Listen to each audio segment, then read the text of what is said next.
한빛장로교회 김사무엘 목사입니다. 오늘은 고린도후서 12장 7절에서 10절의 말씀을 가지고 내가 약한 그때 강함이라 하는 제목으로 함께 은혜를 나누도록 하겠습니다. 사람들이 세상을 살다 보면 연약해질 때가 많이 있습니다. 먼저 갑자기 생활 형편이 어려워져 경제적으로 약해질 때입니다. 사람이 돈이 어느 정도 있어야 든든하지 내 수중에 한 푼도 없으면 정신적으로 위축이 되어 약해지기 쉽습니다. 하고 싶은 말도 제대로 하지 못하고 자연히 눈치를 보게 되고 심지어는 자식들 앞에서도 위축이 됩니다. 그래서 세상 사람들이 돈의 힘을 하나님보다 더 의지하며 살아가고 있는 것 같습니다. 또 몸에 병이 들어 건강을 잃을 때도 사람이 약해지게 되어 있습니다. 사람들은 돈을 잃으면 조금 잃는 것이고 건강을 잃으면 모든 것을 잃는다고들 합니다. 몸이 건강해야지 돈이 많아도 병들어 누워버리면 그처럼 약해질 수가 없습니다. 그런데 이런 육체적인 상실감에서 오는 것보다도 사람을 더욱 나약하게 만드는 것이 있는데 그것이 바로 정신적인 절망입니다. 사람들이 밤잠을 자지 못하면서 계획을 세우고 그것이 꼭 이루어질 줄 믿었는데 그만 도중에서 무너지게 되면 절망하여 세상이 무너지는 것처럼 이불을 뒤집어 쓰고 드러누워 버립니다. 그래서 희망의 신학자로 알려진 몰트먼 박사는 오늘날 인류를 가장 비참한 상태로 몰아넣는 것은 그들이 절망하기 때문이라고 얘기를 했습니다. 절망은 하나님을 믿지 못하는 가장 나쁜 불신앙의 죄이고 그리고 재앙을 부르는 가장 나쁜 죄라고도 하였습니다. 단테는 그의 저서 신곡에서 지옥 입구에 여기 들어오는 모든 자들은 소망을 포기하라고 붙여놓았으며 덴마크의 철학자 키에르케고르는 절망을 죽음에 이르는 병이다 그렇게 말을 했습니다. 여러분 그렇습니다. 절망하는 자에게는 미래가 없습니다. 절망하는 자에게는 행복이 없습니다. 그리고 절망하는 자에게는 웃음이 없습니다. 그래서 오늘은 본문을 중심으로 이런 상실감에서 오는 절망을 어떻게 극복할 수 있을까 하는 것을 살펴보며 은혜를 나누도록 하겠습니다. 먼저 하나님의 은혜는 역설적이라는 것을 알아야 합니다. 위에서 살펴본 것처럼 사람들은 강해야 힘이 있다고들 하는데 오늘 본문 말씀을 보면은 하나님은 약함에서 강하게 하신다고 말씀하고 있습니다. 이것은 분명히 역설입니다. 사람이 강해지려면 돈도 있고 건강도 있고 사업도 성공적으로 이루어져야 합니다. 그리고 이것이 정설 아니겠습니까? 그런데 약함이 도리어 강하다는 것은 분명히 역설일 수밖에 없습니다. 그런데 성경에는요 이런 역설적인 것이 많이 나옵니다. 높아지고자 하는 자는 낮아지라고 말씀하고 계시고 으뜸이 되고자 하는 자는 섬기는 자가 되라고 하셨고 살고자 하는 자는 죽은 자가 되라고 했으며 누구든지 내 오른뺨을 치거든 왼뺨을 돌려대며 속옷을 가지고자 하는 자에게는 겉옷도 가지게 하며 누구든지 너로 억지로 오리를 가게 하거든 그 사람과 심리를 동행하라고 말씀하고 있습니다. 또 이런 말씀도 있습니다. 하나님은 미련한 자를 택하셔서 지혜 있는 자를 부끄럽게 하신다. 없는 자 같으나 남을 부요하게 하는 자로다. 징계를 받은 자 같으나 복을 받은 자로다. 여러분 이것은 역설일 수밖에 없지 않습니까? 오늘 보면 10절이 그런 역설을 말씀하고 있는 것입니다. 그러므로 내가 그리스도를 위하여 약한 것들과 능력과 궁핍과 박해와 공고를 기뻐하나니 이는 내가 약한 그때 강함이라. 이것이야말로 세상의 가치관과 다른 역설적인 진리입니다. 그리고 이런 역설적인 진리는 믿고 체험하지 아니하면 이해할 수 없는 신앙의 신비입니다. 세상 사람들이 볼 때에는 고난은 고난일 뿐이며 실패는 실패일 뿐입니다. 그러나 믿음으로 신앙의 세계 안에 들어오면 이 모든 것이 달라지는 겁니다. 고난이 더 큰 축복이 되고 실패가 더 큰 성공이 됩니다. 질병의 아픔이 우리에게 더 큰 위로와 감사로 다가오기도 하고요.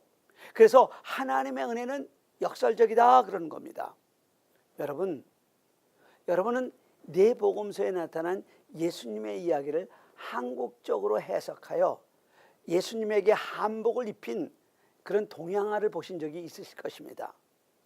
그 그림을 그린 분은 운보 김기창 화백이십니다. 그런데 이분은요 후천성 귀머거리였습니다. 8살 때 장티푸스에 걸려 죽을 뻔했으나 어머니의 지극한 간호로 생명은 건졌습니다. 그러나 고열로 인해서 청신경에 마비를 가져와 아무 소리도 들을 수 없는 후천성 귀머거리가 된 것입니다. 그런데 그는 후천성 귀머거리가 된 후 오히려 그의 천재적인 재능을 발휘하여 그림에 집중할 수 있었다고 그는 이렇게 고백합니다. 듣지 못하며 울부짖고 그리고 아무거나 때려 부수고 싶을 때가 있습니다. 그럴 때마다 터질 듯한 가슴의 응어리를 그림에 쏟아 넣었습니다. 지금은 내 자신이 귀가 먹었다는 사실조차도 까맣게 잊고 삽니다. 만약에 귀가 들렸다면 오늘의 내가 아니었을지도 모릅니다. 귀가 먹는 바람에 고통도 많았지만 나만의 그 폐쇄된 소리의 공간이 있었기에 오랜 시간 작업에 몰입하고 집중할 수가 있었습니다. 이분이 귀머거리가 된 것은 개인적인 엄청난 고난이었지만 그 고난을 통과하는 중에 그는 자신 안에 하나님이 주신 천재적인 재능을 발견했고 이를 사용하여 하나님께 영광을 돌린 것입니다. 하나님은 귀머거리라 하는 한 연약한 사람을 사용하셔서 위대한 일을 행하신 것입니다. 이처럼 우리 하나님은 세상적으로 볼 때 약한 사람을 통해서 영광 받으시는 것이 전공이십니다. 오늘 연약한 가운데 있는 분이나 세상 것을 잃어버리고 상실감에 빠져 계신 분은 계시지 않습니까?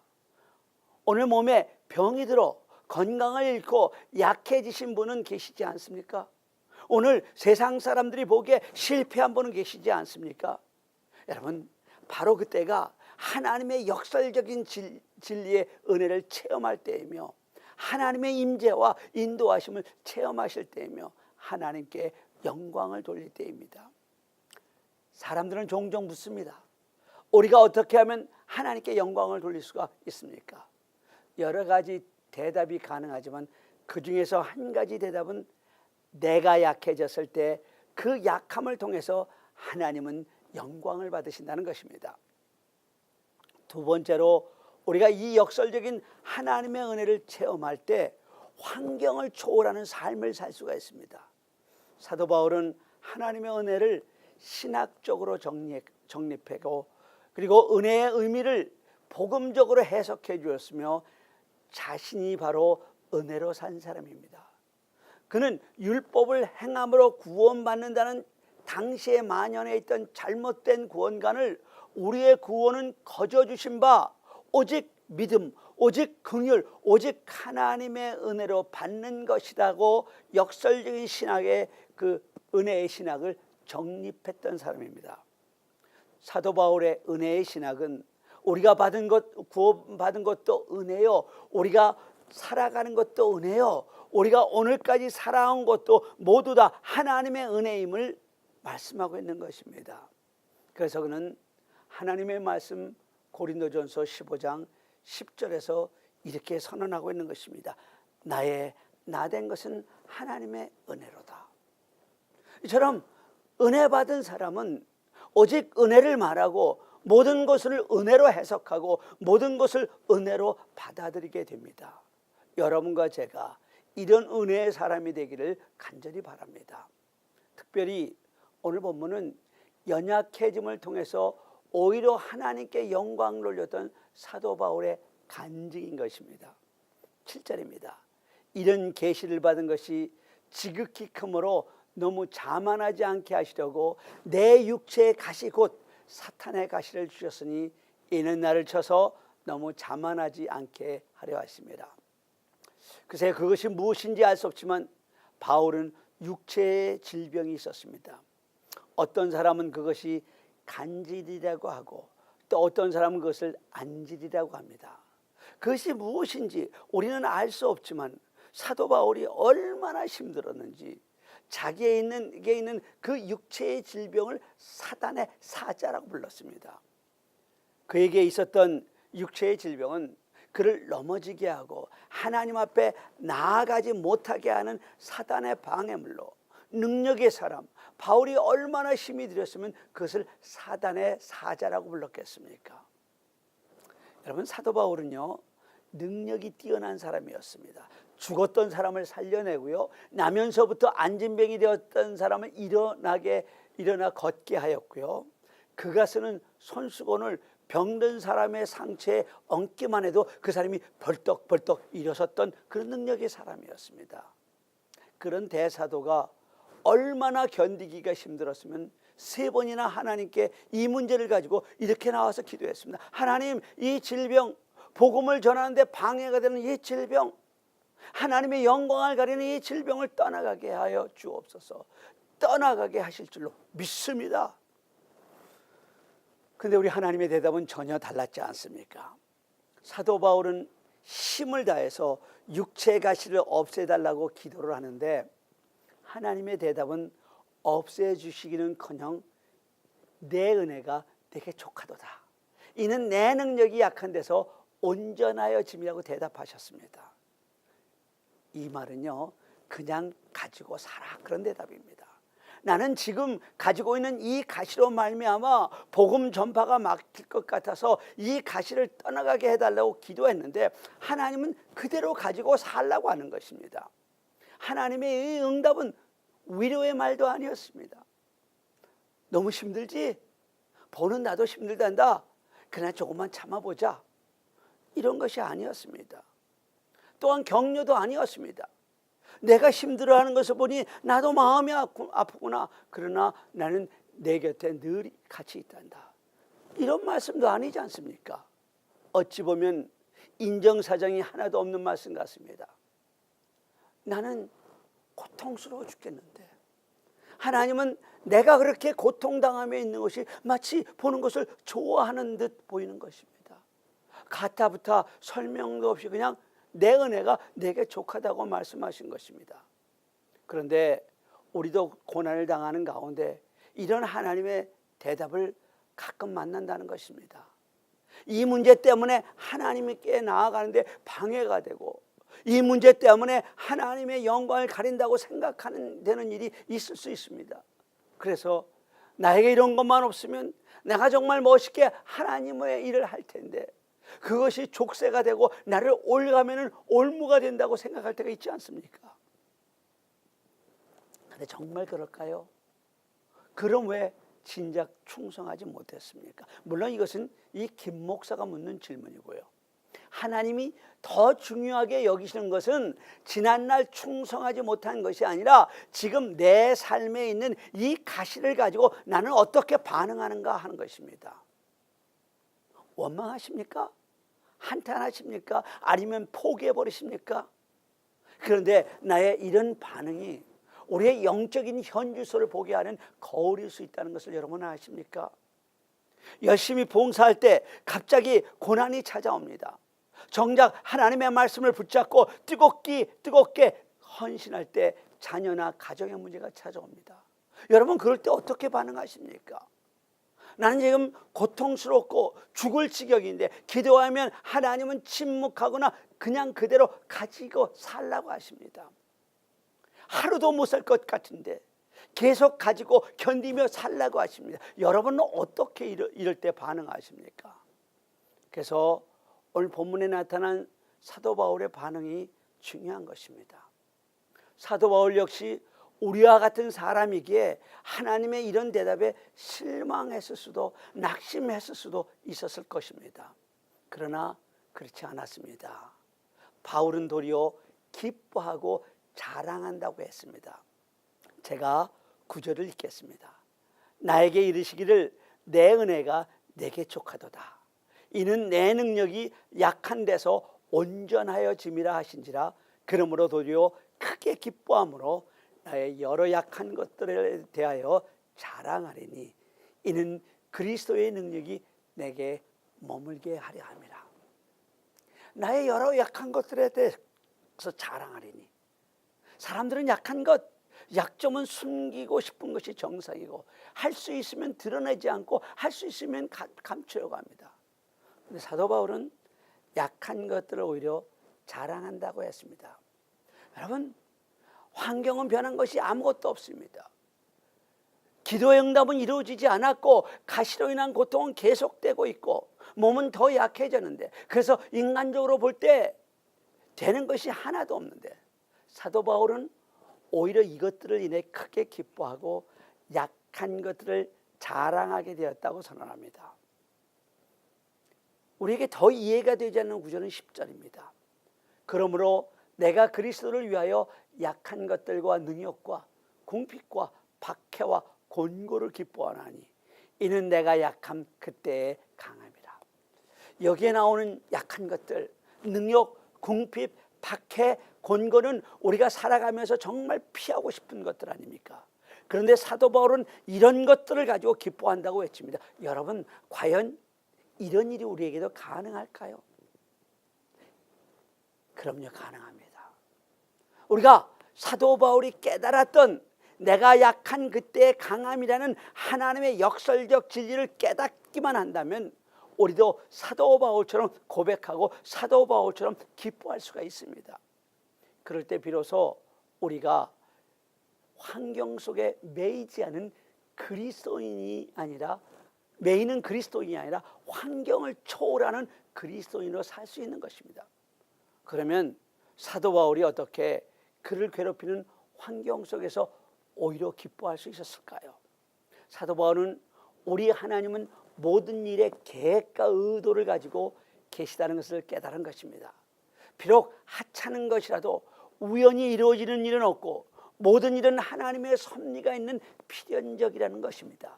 그래서 사도 바울은 육체의 고난을 언급하면서도 2번씩이나 이렇게 말하고 있습니다. 너무 자만하지 않게 하시려고, 나를 쳐서 너무 자만하지 않게 하려고. 즉 사도 바울에게는 고난이 임한 것은 그가 받은 하나님의 큰 은혜 때문에 너무 자신이 교만해지지 않도록 하시려는 하나님의 분명한 의도가 있다는 것입니다.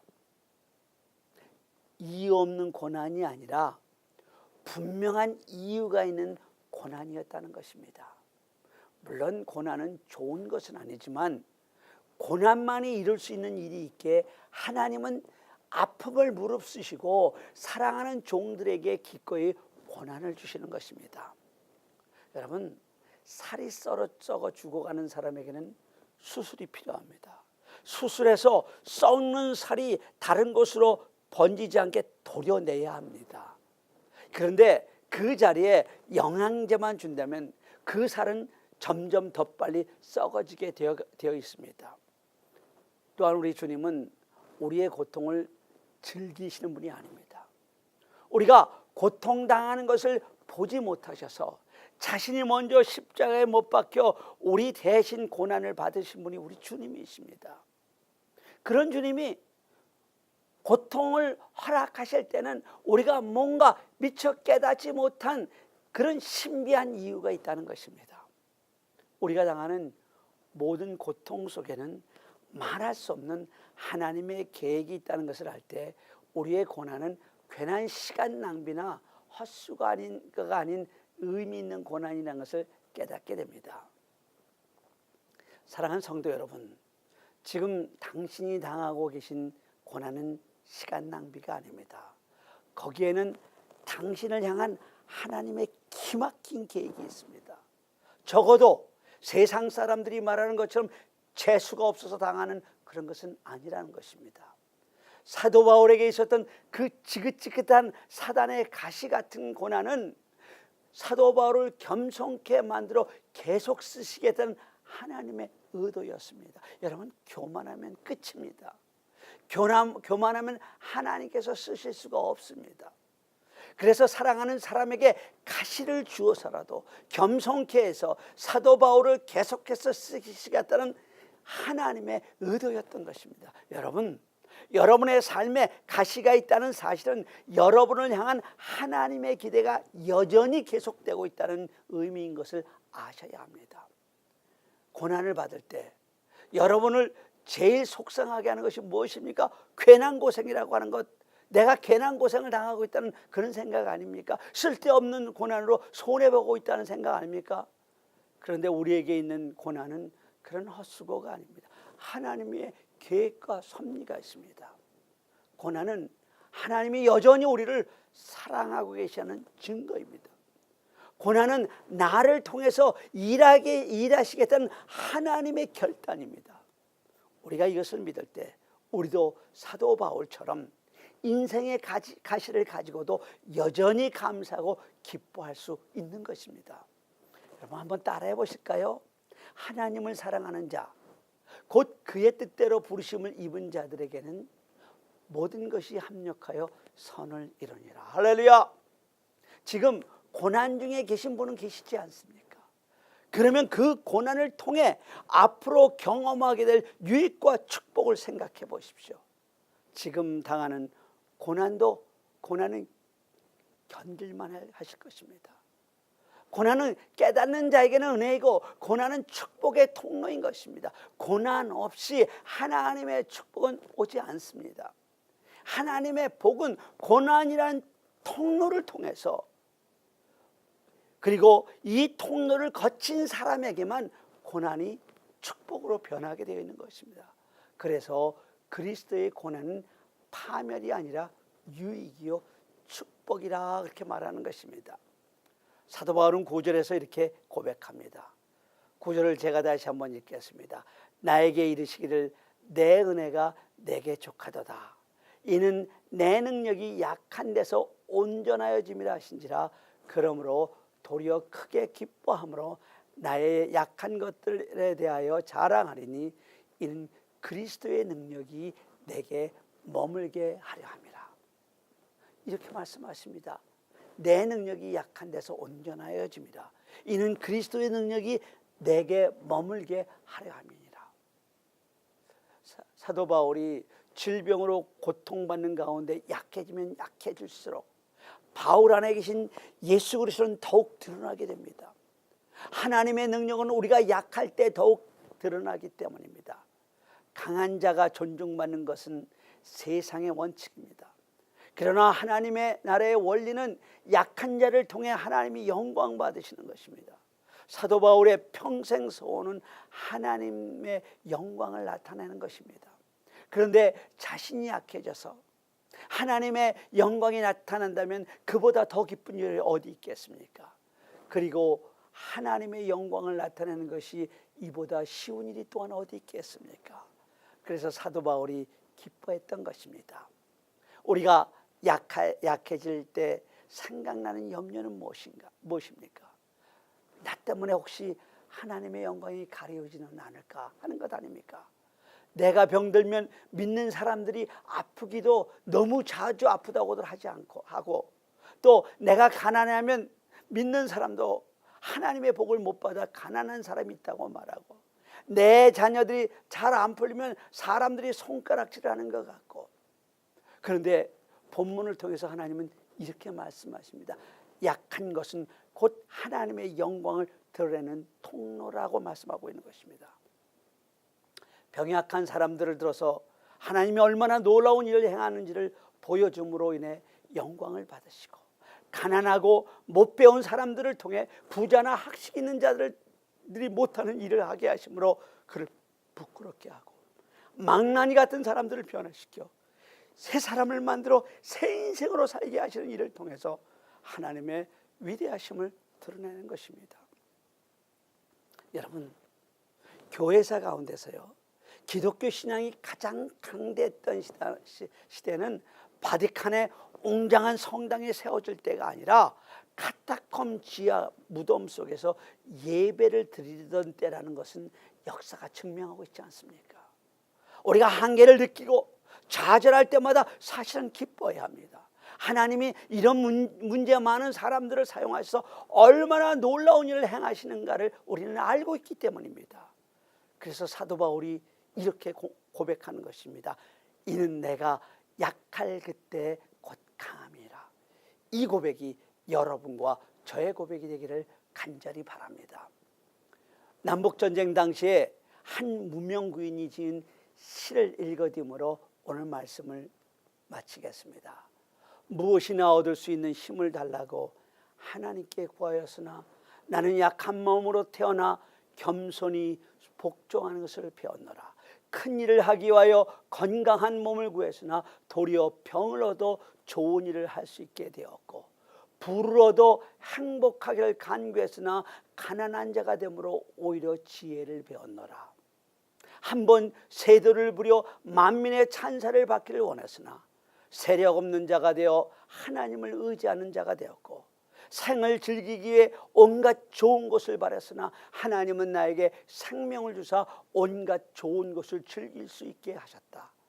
내가 바라고 원하는 것은 하나도 받지 못하였으나 은연중 나의 희망은 모든 것을 얻었나니 나는 부족한데 내가 간구하지 않은 것은 아는 기도까지 다 응답되었으니 이제 나는 많은 사람들 가운데서 서서 가장 충족한 은혜를 받았노라. 우리 다 같이 기도하시겠습니다.